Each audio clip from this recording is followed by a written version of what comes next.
Welcome to the Underground, Australia's home of rap, metal, and alternative music. What is up and welcome to the Underground. It is Ned, joined by Madchild. Madchild, how are you going, man? I'm good. Everything's good. I'm with my girlfriend's in San Diego. Everything's good. I've been writing and recording in LA. I have 17 songs from a new album. Just dropped like a new but old Swollen Member song today called Triple Aces. And I'm just getting ready for this tour. Yeah, that's what I was going to say. Great way to kick off the day, waking up to that new Swollen Members song. Makes me think, man, like it's an older one, yeah? Are you sitting on a whole bunch of unreleased Swollen Members music? I wouldn't say a whole bunch. I think we've dropped some over the years, but there's some gems for sure that we're going to put out, and we're all starting to chop it up again, and so we'll see what happens. Ah, awesome. And when do you think we can expect those, Madchild? I'm not sure, to be honest with you. I know this one dropped today. The next one probably comes out in 2-3 weeks. Oh, yeah. Okay, cool. So you head into Australia very, very shortly. I wanted to ask you, man, what are your sort of fondest memories from being out here? I don't know, just like I've always said, I've probably been there like 6 times between Swollen Members and myself. It's just like, I don't know how to explain it. It's like the furthest you can go on the planet and then still feel at home. Does that make sense? Yeah. Like, I've always felt like it's a second home to me. Cause I don't know, I just, you know, like you go to Europe or fucking, Europe's dope, but you know what I mean? Or whatever. Different places, you definitely feel like you're in that place. When I'm in Australia, I feel like I'm still at home. Does that make sense? Yeah, it does. It has a very American sort of, I guess, Canadian feel to it over here, man. And I was going to ask, because I see that one of the times you were here, you caught an AFL game. Did you enjoy the AFL? I pretended to. I don't like sports, dude. You pretended to. I love the honesty right there, man. That's all you're going to get, bro. Yeah, biggest tour yet, is it, Madchild, coming over here? 13 dates. You're playing regional Victoria as well and playing a whole bunch. Yeah, I think it's a lot of shows for like someone not from there. Yeah, it is. We mainly get like 4 shows. Like people mainly just come over here and do your capital cities, your Melbourne, Brisbane, Perth, Adelaide sort of thing. But yeah, you're coming out here and doing a whole heap, which is really cool to see. Thank you. Yeah, I'm stoked. Shout out to Mastercraft for putting it together. MOSHTIX, they always take good care of me. That's the only people I tour with up there. And yeah, man, we're going to do our thing. Yeah, very much looking forward to it, man. I wanted to talk to you a little bit too about your career today, Madchild. It's been an absolutely wild career looking back with many highs and lows and that sort of thing. Yes, it has, man. What stands out to you the most? Like, what's something you look back on and go, wow, that is wild? Oh, man, bro, so many stories. Like you said, I've lived a roller coaster ride of a life with fucking 2 major, crazy, life-crushing drug addictions. I've been multi-millionaire twice. It all happened, you know, the first time around it happened, I was pretty young, early 20s. It was so surreal at times. We went from like super underground to like mainstream fucking couldn't walk into a mall in like a very short period of time. So yeah, it was insane. Well, I was going to jump into, like, I was seeing that you won the Much Music Awards. They're the Canadian ones, yeah, like 4 for Swollen Members, and that you guys did a song with Nelly Furtado, which I thought was crazy. And I didn't realize that one was produced by Todd McFarlane. That's out there right there. Yeah. He did the video for that one. Shout out to Todd McFarlane. He also drew the album cover for Heavy, and we did a song with Nelly Furtado. We also got to do a full stadium tour with her, which was really cool. Played in like little tiny bars, and then toured, like did massive stadium tours, Black Eyed Peas, Rihanna, can't even remember. Like just we toured Ghostface, Evidence, and Alchemist. Our first tour ever was in Japan. Like, so we were known in like other places before we were even known in our own country. And yeah, we won a gang of those Much Music Awards, but we also won 4 or 5 Junos, which is like Canada's version of the Grammys. Yeah. That was like big, you know what I mean? We were this super underground group, and then we won Best New Artist. That tripped everybody out, and that's like what kickstarted the whole thing. We were known in our own country last, but then it exploded. So like I said, it just went crazy. We lucked out. We put out a song called Lady Venom, and then that was hit like top, whatever. Number 1 on this, number 1 on that, number 1 on this. All of a sudden we're on TV. And it got to the point where for like 4 or 5 years, you couldn't turn your TV on or radio on without hearing Swollen Members like 3-4 times an hour. Like, it was crazy, dog. I think we had like top 10 hits, 10 number one hits or something like that over a period of a pretty short time. It was crazy.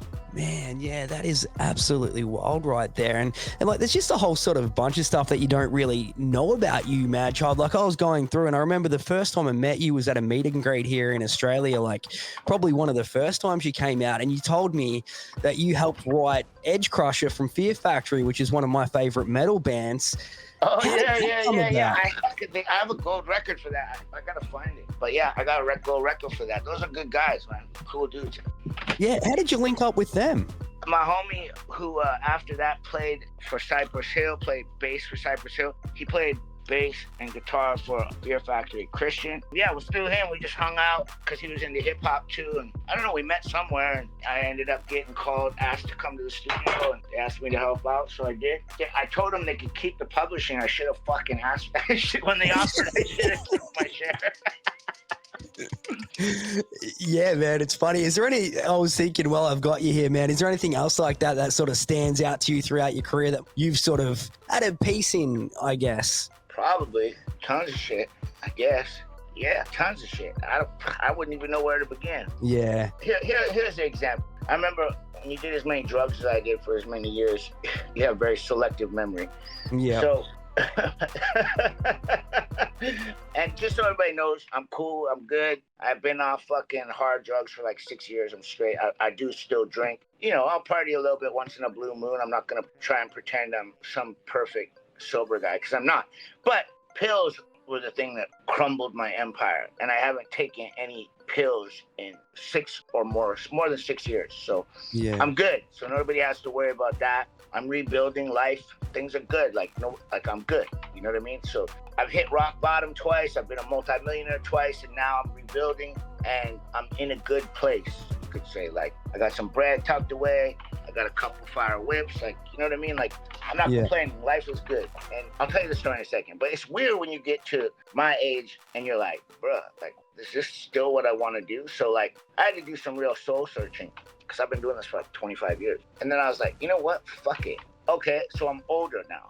I'm just going to become one of the best older rappers on the planet. You feel me? Like, take lemons and turn it into lemonade. So I've been writing, bro, mad, like writing fucking crazy. And my pen game is so sharp right now.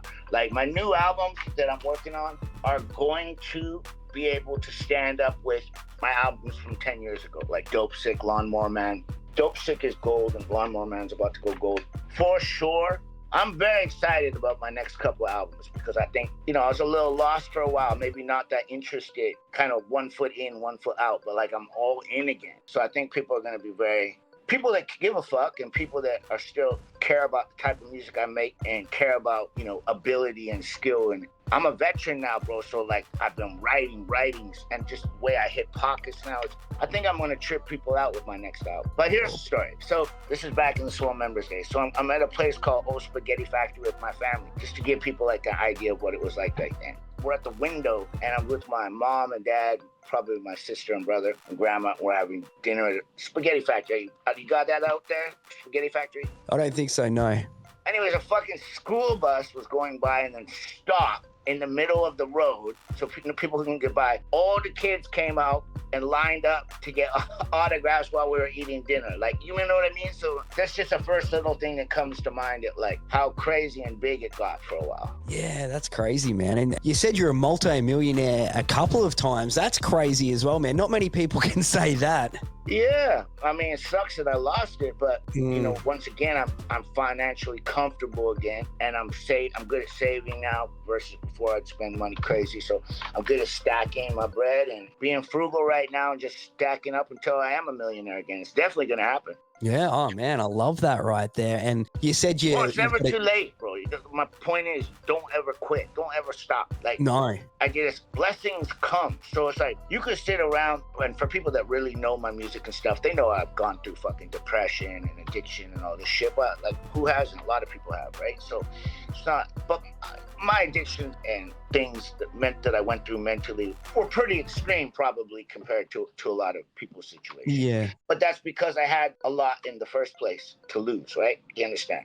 So lately, I just did a lot of self-work, and I'm just happy again. Like, I'm just happy. I don't know, it just clicked. And I was like, look, I could sit here and be miserable, and that's serving absolutely no purpose. You're not going to be productive when you're fucking bummed out. You're not going to go to the gym. You're not going to fucking work on your music. You're not going to work on rebuilding your life, making money, work on your relationship, all that shit. Like, I got a badass girlfriend now, like almost 2 years coming up, super solid. Like, I'm a grown-ass man now. Like, I'm trying to build a real life. You know what I mean? So I just realized, like, so what I do now is I stop. I'm like, yo, am I content in this moment right now? Like, whether I'm watching Netflix at night or taking my dog for a walk, or like, am I happy at this moment? And the answer is yes. So I've done a full, complete 180 mentally, and I'm pretty much content all of the time now. And maybe some people can take something from this. Maybe they won't, but maybe they will. So I'll say it. But it really, life truly is a state of mind. Like, it's very important to live in the now. Before I was living in the past, right? So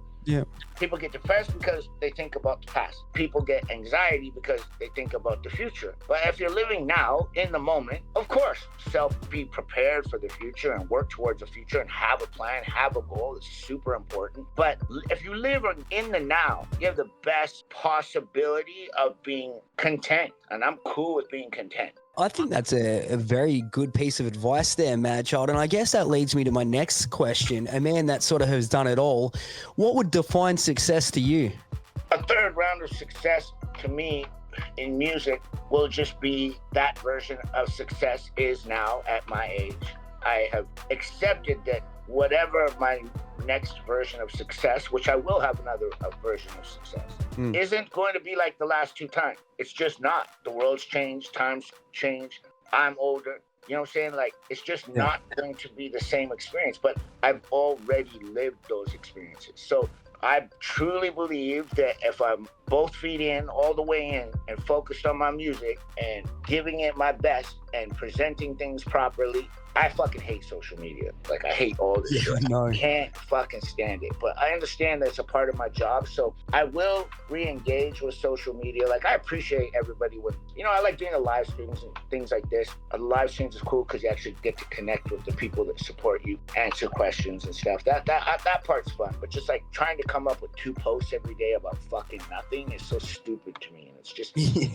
It's nuts, but I understand why people do it. I don't feel like I have to do that because my name's already cemented in, you know what I mean? Like, my name's already cemented in. Like, I'm fortunate at this point in my career that enough people know me or recognize me, listen to my music, I've heard my name, whatever, that I don't have to go crazy every day on social media and rack my brain trying to think of what to post to stay relevant. Like, I don't have to do that. Like, I'm at a point like where what I do and will continue to do is timeless. So of course, when it's time to start releasing music again and going full force, I'm going to have to use social media, and I will do it, but I just want to make sure it's presented properly and I don't look back at it a week later and cringe, right? You know, like a lot of people do silly ass shit to get attention. I prefer to like just be myself and rock with who fucks with me, and that's it. Yeah, I like that, man. I do follow you on social media, and I saw that you said on one of your more pretty bored.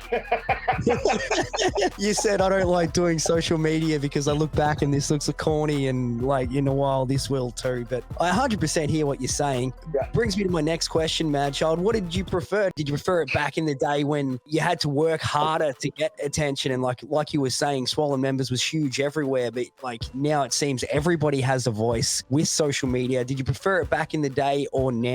Well, I wouldn't say there's a preference, but I can tell you the pros and cons of us making our bones when we did. So back then, Swollen Members, social media wasn't even a thing. So yeah, we were just on the radio and on television and doing interviews for magazines and that type of thing. And then there's touring. That was definitely a lot easier than what you have to do now. And as far as, like you say, we weren't competing with 3 million, 30 million rappers. Like, you know what I mean? Because like you say, everybody can, but that's also great today that everybody can get a chance. There's so much talent out there now that wasn't known back then.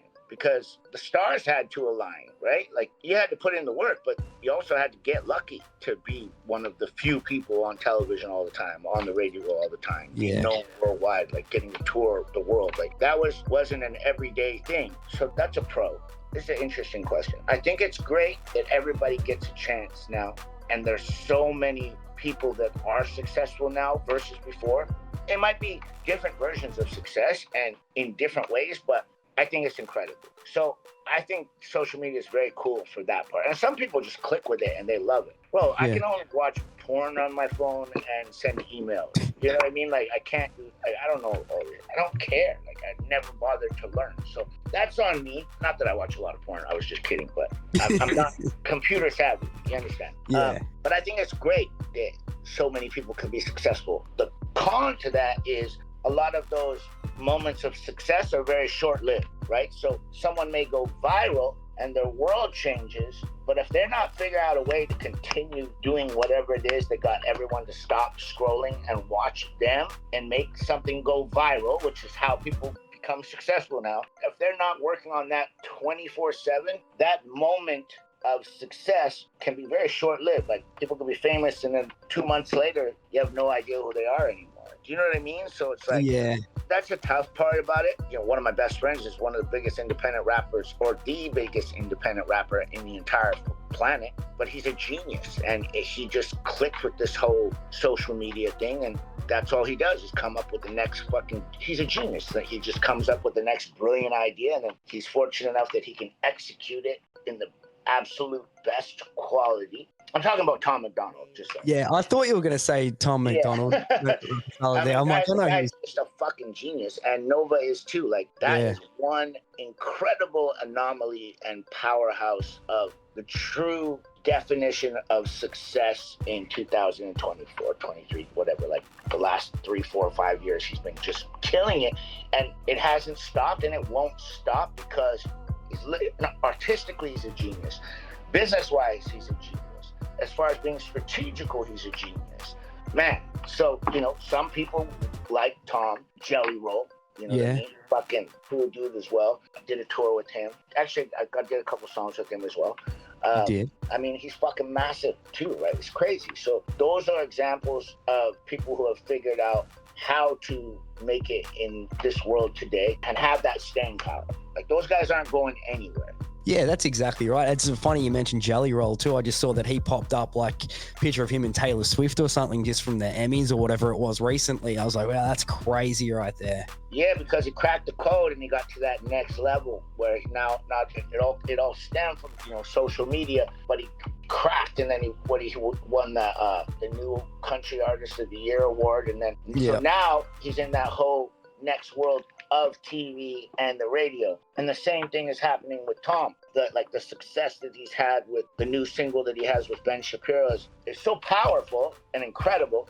It's also caused a lot of controversial, I guess, just to certain people. But because of that, he's on Piers Morgan. He's on Roseanne Barr. He's on Fox News, like CNN. He's on all these major platforms now. So it's like, it doesn't matter how you find your way to crack the code and get to that next level, but they've both done that in different ways, but they've both done that. And I truly believe that Tom will crack the code again and be at the award shows and be on TV. Because right now, he's doing all this without the music industry. Yeah. They're just doing it themselves. The two of them. That's it. You know That's what I mean? insane. But eventually, I feel in time, it's going to elevate to that point of being, you know, I'm sure he'll always remain independent, but just the fact that he's on all these, being interviewed by all these biggest people in the world, that's a whole new level. You know what I mean? Like, he's gonna keep leveling up. Yeah, 100%. And it'll be great to see you do a similar thing, Madchild. And you said that you're sitting on a new album. We'll switch things up to that before I let you go. What's the go with the new Madchild record, and when can we expect it? Okay, so I have 17 songs that are gonna make the cut, but then I was like, oh, the other bad thing about these times is versus the old days is we only had two genders back in the old days. Yeah. Just men and women. True. and now we got fucking 8,900 different genders, and I think it's fucking ridiculous. I don't care. I'm sorry if it offends anybody, but I don't rap about shit like that. I don't rap about politics. But this world is going crazy with all that weirdo shit. What? Transvestites going to kids, little kids, kindergarten, to tell them it's okay to be gay at 5, 6, 7 years old. Yeah, it's not right. Well, we didn't even have sex ed until we were in high school. Like, what the fuck is going on? You have that shit out there? Not so much from where I'm from, but I think it is creeping in a little bit, which is scary. Bruh, shit is so retarded. Yeah. Anyways. Oh, yeah. So the album. So I was like, if I want to do this right, the videos are going to have to be of proper quality again. So that's going to take, money. So like I said, I'm stacking. I'm more than financially comfortable, but I want to stack bread. And I also own, with my partners, 2 record labels. So just keep stacking. So like when we start putting things out, that they're of quality that I can be proud of. Versus the pandemic, where shout out to my boy Joy, who was helping me immensely during that time, because we were just running around like chickens with our heads cut off, putting out content. We put out 5 albums during the pandemic, but you probably don't remember any of those because there weren't very memorable albums. Versus the first 5 albums I did, yes, it was a different time, but we took our time with it. We did it properly. And like, look, if you make a classic, it's gonna still stick around, and people are still gonna know it 20 years later. Like wherever I go, gas stations, whatever, stop. Now it's not just older dude coming up, tattoos, saying he likes my music. But a lot of times it's that guy with his son that also like my music. So I'm like, fuck this, bro. I could be like Willie Nelson to rap one day. You feel me? Like, I love on to the next generation. So I had a realization that's a gift. That's a blessing. So going back to the album, me putting out one album is not going to move the dial, bro. It's not going to make a difference. So I'm going to keep recording until I have 2 albums that I'm extremely fucking proud of. So I can fully stand behind it, and then I really want to promote them, right? You understand? Yeah. So if I drop a bunch of singles, drop an album, and then keep going with a bunch of more fire singles, and then another super fire album, now we're getting somewhere. And hopefully in that time period that I do release these 2 albums, so I'm halfway there. I'm going to make 34 songs that are keepers. I'll probably make more, but I'm going to make it until I have 34 songs that I'm super proud of. Then in that time that I tour and promote and put out those albums and people take them in, I should be able to write and record another super crazy album and keep it going then. Because consistency is everything. But if you're being consistent with mediocre music and crappy videos and embarrassing social media content, then really that's the version of insanity, right? You're running in circles, but you're not getting anywhere. Yeah, true. I've taken a break. I think it was absolutely the right move to take a break. And if you are a fan of my music and you think Dope Sick and Lawnmower Man or classics or Silver Tongue Devil, you're going to start getting those again. Oh, that's awesome news right there. I reckon Dope Sick's one of the best rap albums of all time. I love that monster. It's very cool. Thank you. Very much looking forward to that match. I'm very much looking forward to you heading our way. You kick things off February 17 right through until March 9th, and you can pick your tickets up for this one through raptix.com.au. Madchild, super appreciate you taking time to chat with us. I still don't know where the camera is. Where's the camera? That's the camera, man. You're on it. Oh, what's up?